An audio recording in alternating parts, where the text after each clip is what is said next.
और चलिए आगे बढ़ते हैं नवी मुंबई की इस खबर के साथ। यशश्री हत्याकांड से जुड़ी इस वक्त की सबसे बड़ी खबर यह है कि आरोपी दाऊद शेख गिरफ्तार कर लिया गया। कर्नाटक के गुलबर्गा से दाऊद शेख की गिरफ्तारी हुई। नवी मुंबई पुलिस की टीम ने दरअसल ऑपरेशन छेड़ा था और उसके बाद ये गिरफ्तारी, ये कामयाबी पुलिस के हाथ में। हत्याकांड के बाद से ही आरोपी दाऊद फरार चल रहा था।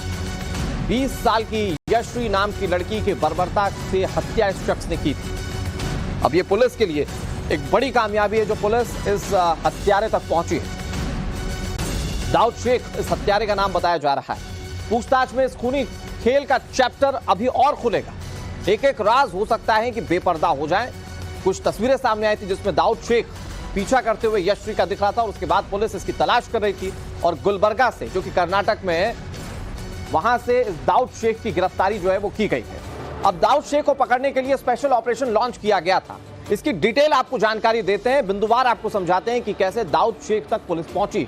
दरअसल यशश्री के कत्ल का आरोपी दाऊद शेख आखिरकार गिरफ्तार कर लिया गया। इसकी एक तस्वीर हम आपको दिखा रहे हैं। नवी मुंबई पुलिस की टीम ने इसकी गिरफ्तारी की है। पुलिस ने सरगर्मी से इसकी तलाश की थी। दाऊद को पकड़ने के लिए कुल 12 टीमें बनाई गई थी। आप सोचिए कितने बड़े पैमाने पर पुलिस इसकी छानबीन कर रही थी। क्राइम ब्रांच और पुलिस की कई टीमें छानबीन में शामिल थी। लगातार इसे लेकर तमाम लिंक्स को जोड़ा जा रहा था। महाराष्ट्र और कर्नाटक, इन दोनों जगह में पुलिस ने इसकी तलाश की और आखिरकार गुलबर्गा में इस शख्स की गिरफ्तारी हुई। कर्नाटक के गुलबर्गा तक पहुंची पुलिस और यहां से दाऊद की गिरफ्तारी कर ली गई है। दाऊद की गिरफ्तारी पुलिस के लिए एक बड़ी कामयाबी के तौर पर देखा जा रहा है। निर्ममता से हत्या की थी इसने यशश्री की और उसके बाद आखिरकार इस तक पुलिस पहुंच गई है। फिलहाल अभी गिरफ्तारी के बाद कई सारे सवाल हैं और इन सवालों के जवाब पुलिस अब खंगालने की कोशिश करेगी।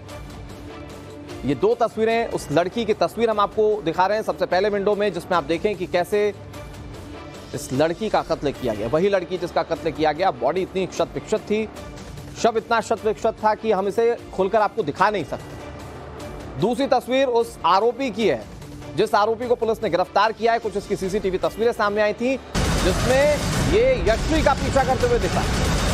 इधर यशश्री हत्याकांड से जुड़ी एक और बड़ी खबर आपको बताते हैं। 25 जुलाई को उरण इलाके में दाऊद शेख दिखा था। सीसीटीवी में हत्याकांड का आरोपी दाऊद शेख दिखाई दे रहा था। ये देखिए तस्वीरें, ये काले कपड़े में यशश्री जा रही है और पीछे पीछे आप देख सकते हैं कि कैसे दाऊद चल रहा है। मैं आपको जरा तस्वीरें बिग बॉल पर समझाने की कोशिश करता हूं। ये वो सीसीटीवी पुलिस की जांच में सामने आया और ये देखिए, ये यशश्री है जो कि छाते के साथ आगे बढ़ रही और पीछे पीछे दाऊद चलता जा रहा है। ये वो दाऊद है जिसने निर्ममता से इस यशश्री की हत्या कर दी।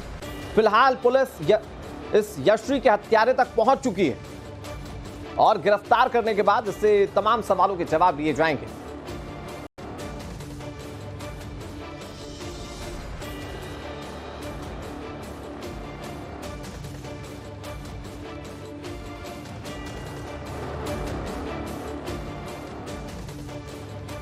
और चलिए अब आपको यशश्री हत्याकांड की पूरी टाइमलाइन समझाते हैं। दरअसल 25 जुलाई को यशश्री ने सहेली से मिलने का मन बनाया था। वो सहेली से मिलने गई थी। देर शाम तक वापस वो नहीं लौटी। इसके बाद यशश्री के परिजनों ने गुमशुदगी की रिपोर्ट दर्ज कराई। 26 जुलाई को पुलिस टीमें तलाश में जुट गई। परिवार भी लगातार यशश्री की तलाशी करता रहा, लेकिन यशश्री का कुछ पता नहीं चल पाया। फिर 27 जुलाई को उरण इलाके में एक लाश बरामद हुई। यशश्री के परिवार को इस बात की जानकारी दी गई और जब परिवार पहुंचा तो यशश्री के कपड़ों से उसकी लाश की शिनाख्त तो पाई। परिजनों ने कंफर्म किया कि यह लाश यशश्री की ही थी।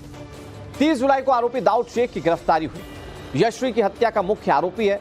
कर्नाटक के गुलबर्गा से पकड़ा गया था। मर्डर की वारदात को अंजाम देने के बाद यह लगातार भटक रहा था, लगातार भाग रहा था और आखिरकार पुलिस की टीम इस तक पहुंच गई।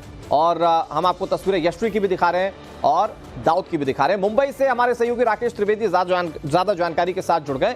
राकेश, पुलिस किस तरह के क्वेश्चन के साथ इंट्रोगेशन करेगी दाऊद से?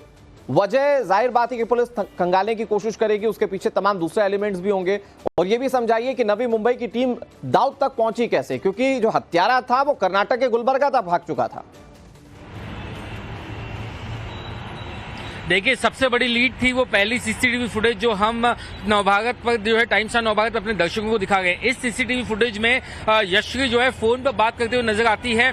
2:14 पर शायद ये वही आखिरी कॉल था जिसे पुलिस ने पैनिक कॉल बताया। इसमें यशश्री अपनी एक सहेली को फोन लगाती है, शायद उसके पास ज्यादा वक्त नहीं था, इसीलिए जो लास्ट डायल नंबर था यशश्री ने पैनिक में वही लास्ट डायल नंबर कॉल किया जो कि उसके परिवार का नहीं था, उसकी सहेली का था। उससे उसको इतना कहा कि मुझे बचाओ, मैं तकलीफ में हूं, ये बोल करके उसने फोन कट कर दिया। और उसी के 8 मिनट बाद उसके पीछे पीछे दाऊद शेख जो है वो उसका पीछा करते हुए नजर आता है। ये जानकारी जो है ऋतिका गायकवाड़ नाम की जो सहेली है वो परिवार को देती है कि यशश्री का पैनिक कॉल आया था। इसके बाद परिवार जो है पुलिस के पास दौड़ता है, लेकिन जब तक पुलिस इस बारे में जांच करती तब तक यशश्री का फोन जो है वो बंद हो जाता है। और जहां की ये सीसीटीवी फुटेज है वहां से महज 50 से 100 मीटर आगे ही 48 घंटे बाद यशश्री की लाश मिलती है। यानी पुलिस को इस बात का अंदेशा है कि जो ये सीसीटीवी फुटेज 2:22 की है तो हो सकता है कि तकरीबन 2:30 बजे के आसपास ही हत्या को अंजाम दिया गया और लाश को जो है एक झाड़ियों के पास, कचरे के पास फेंका गया और उसके बाद में वहां से ये जो आरोपी है वो फरार हुआ है। तकरीबन 48 घंटे तक किसी को इस बात की भनक तक नहीं लगी कि जो लाश है वो वहां पर पड़ी हुई है। और 27 तारीख की देर रात को जो उस लाश को किसी ने नोटिस किया और पुलिस को जानकारी मिली। तब तक जो दूसरी लीड है जब वो चेक की गई तो उगन रेलवे स्टेशन पर सीसीटीवी फुटेज मिला दाऊद शेख का और उसके बाद उसको ट्रेस किया जाने लगा। कई सारे जो दूसरे टेक्निकल एविडेंस है जब वो ट्रेस किए जाने लगे तो उसकी एक लोकेशन गुलबर्गा कर्नाटका में पाई गई और उसके बाद नवी मुंबई से जो क्राइम ब्रांच की टीम है उसे रवाना किया गया कर्नाटक के लिए। और आखिरकार वहां पर भी वो बहुत ही शातिर तरीके से छुपा हुआ था, अपना भेष बदल कर था, वो किसी को ड्राइवर ना लगे इसीलिए वो जीन्स टी शर्ट और कैप पहन करके वो घूम रहा था। लेकिन क्राइम ब्रांच की टीम ने उसे खोज निकाला और उसे हिरासत में लिया और उसके बाद में उसे गिरफ्तार किया। तो इस तरीके से जो है दाऊद शेख तक नवी मुंबई पुलिस पहुंची और ये नवी मुंबई की जो टीम थी पुलिस की वो दाऊद तक पहुंची। लेकिन एक बड़ी बात राकेश ये भी है कि अगर मुंबई से गुलबर्गा तक पहुंच गया दाऊद तो फिर उसकी मदद करने वाला भी कोई ना कोई होगा और उसको लेकर पुलिस क्या करेगी इस पर बातचीत करेंगे। इधर यशस्वी हत्याकांड पर एक और बड़ी खबर सामने आई। आरोपी दाऊद शेख का एक और वीडियो सामने आया। सोशल मीडिया पर दाऊद ने एक वीडियो पोस्ट किया था। वीडियो में दाऊद खूनी मंसूबे के संकेत दे रहा है। हत्याकांड का आरोपी दाऊद शेख पिछले काफी समय से अपने सोशल मीडिया अकाउंट पर जो वीडियो पोस्ट कर रहा था वो सभी वीडियोस प्यार, दर्द और इससे जुड़े हुए थे। ये सारे वीडियोस एक दूसरे से संबंधित लगते थे और इसमें यह पता चलता है कि ये कैसे प्यार में चोट खाया हुआ एक आशिक दिखने की कोशिश करता था। हम आपको दिखाते हैं जो वीडियोस ये शेयर किया करता था उसकी टाइमलाइन के कुछ वीडियोस आप जरा देखिए। होठों से मुस्कुराए हम जैसे जी रहे हैं कोई जी के तो बताए, हम जैसे जी रहे हैं कोई जी के तो बताए। आंखों में आंसू लेके होठों से मुस्कुराए हम जैसे जी रहे हैं कोई जी के तो बताए, हम जैसे जी रहे हैं कोई जी के तो बताए। आंखों में आंसू लेके होठों से मुस्कुराए हम जैसे जी रहे हैं कोई जी के तो बताए, हम जैसे जी रहे हैं कोई जी के तो बताए। आंखों में आंसू लेके होठों।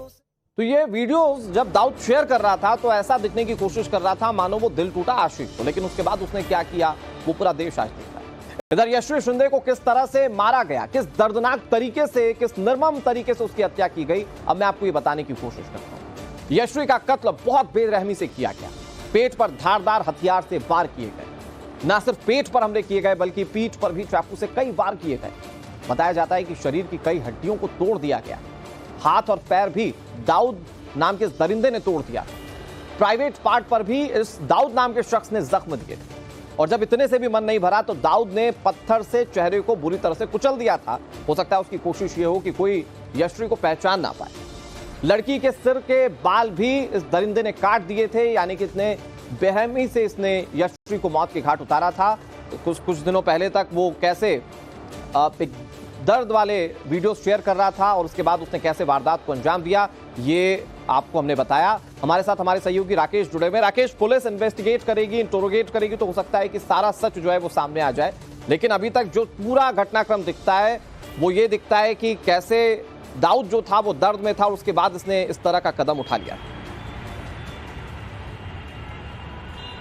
जी बिल्कुल, देखिए सूत्रों से जो जानकारी मिल रही है उसके मुताबिक एक तीसरा शख्स है जो इस पूरी कहानी में कई सारे जो राज है उसे बेपर्दा कर सकता है। मोहसिन नाम का ये शख्स बताया जा रहा है जो कर्नाटक का ही रहने वाला है। कॉल जो रिकॉर्ड है उसके मुताबिक यशवी जो है वो मोहसिन के साथ भी लगातार संपर्क में थी और कहीं ना कहीं इसी बात से जो है दाऊद नाराज था। ये जानकारी जो है पुलिस को लग रही है। ये इस थियरी पे भी पुलिस जो है फिलहाल काम कर रही है। हालांकि जब तक दाऊद से पूछताछ आगे नहीं बढ़ेगी और ये थियरी कंफर्म नहीं होगी तब तक इस पर पुलिस जो है बहुत ज्यादा कुछ कहना नहीं चाहती। लेकिन फिलहाल जो अलग अलग वजह है उनमें से एक सबसे बड़ी जो वजह है वो यही दिखाई देगी कि जो मोहसिन के साथ जो दोस्ती थी यशस्वी की वो नागवार थी कहीं ना कहीं दाऊद को, और इस वजह से वो लगातार पिछले कई महीनों से जितने भी वीडियोस जो अपने वो सोशल मीडिया अकाउंट पे डाल रहा था, चाहे वो फेसबुक हो या दूसरे अकाउंट्स हो, वहां पर वो सिर्फ बेवफाई के, टूटे दिल के, दर्द के, इस तरीके की वीडियो डाल रहा था। एक नहीं सैकड़ों वीडियो डाल रहा था। तो क्या ये एक जो है ये मुख्य वजह थी जिसके चलते उसने ना सिर्फ पीछा किया बल्कि पीछा करने के बाद बेरहमी से मौत के घाट भी उतारा। तो इस थियरी पे पुलिस जो राकेश, जिस तरह से दाऊद ने इस पूरे घटनाक्रम को अंजाम दिया, जैसे उसने कत्ल किया, ये उसकी मानसिक विक्षिप्तता को भी दिखाता है कि वो अंदर से कितना ज्यादा यशवी से गुस्सा था उसे, और उसने फिर उसके बाद उसे किस तरीके से अंजाम दिया उस पूरी वारदात को। ये पूरी घटना जो है वो सामने आई है। फिलहाल शुक्रिया राकेश, आप नजर बनाए रखिए। तमाम इन्वेस्टिगेशन को लेकर आगे भी हर एक जानकारी हम आपसे लेते रहेंगे। इधर टाइम्स नाउ नवभारत पर यशवी का परिवार आया। यशवी के पिता बोल रहे हैं कि दाऊद शेख का एनकाउंटर किया जाना चाहिए, दाऊद शेख को जनता को सौंप दिया जाए। जिस बेरहमी से दाऊद शेख ने यशवी की हत्या की उसके बाद परिजन भी बेहद आक्रोशित, और वो इंसाफ के लिए कह रहे हैं कि दाऊद को जनता के हवाले किया जाना चाहिए। आपको सुनाते हैं कि यशवी का परिवार जब टाइम्स नाउ नवभारत पर आया तो उन्होंने क्या कहा। ये टाइम्स नाउ नवभारत आपके साथ खड़ा है, हम आपका दर्द समझते हैं। खाली एक बात जानना चाहूंगा ताकि ऐसा किसी और की बेटी के साथ ना हो, इसीलिए आप क्या चाहते हैं, खाली एक बार हो जाना। पिताजी जैसे बता रहे थे आप पहले कि उन्हें क्या सजा दी जाए। देखो, मैं तो चाहूंगा कि उसको मेरे उरन के जो है बहन, मेरी लड़कियां, उनके हवाले करो, या फिर तेलंगाना में जैसा इनकाउंटर हुआ था वैसा उसका इनकाउंटर करो। दिखाना चाहूंगा कि यहाँ तस्वीर लगी हुई है यशस्वी की, मानो वो अभी भी जो है बस किसी भी पल वो तस्वीर से बाहर निकलेगी और बात करेगी। लेकिन अब यशस्वी जो है वो हमारे बीच में नहीं है। और आप सब जानते हैं कि जितनी खूबसूरत इसकी ये तस्वीर है, इस आरोपी ने उसे उतनी ही बेरहमी से उसे जो है स्वर्गवास भेजा है, उसे मौत के घाट उतारा है। माँ बाप जो है फिलहाल इतने ज्यादा गम में है, इतने सदमे में है कि वो अब तक कुछ बोलने की परिस्थिति में नहीं है। लेकिन वो निश्चित तौर पर चाहते हैं कि उन्हें इंसाफ मिले, और उन्हें इंसाफ उसी से मिल सकता है जब आरोपी को सख्त से सख्त सजा होगी। और आरोपी को कैसी सजा हो ये खुद पिता ने बयां किया है।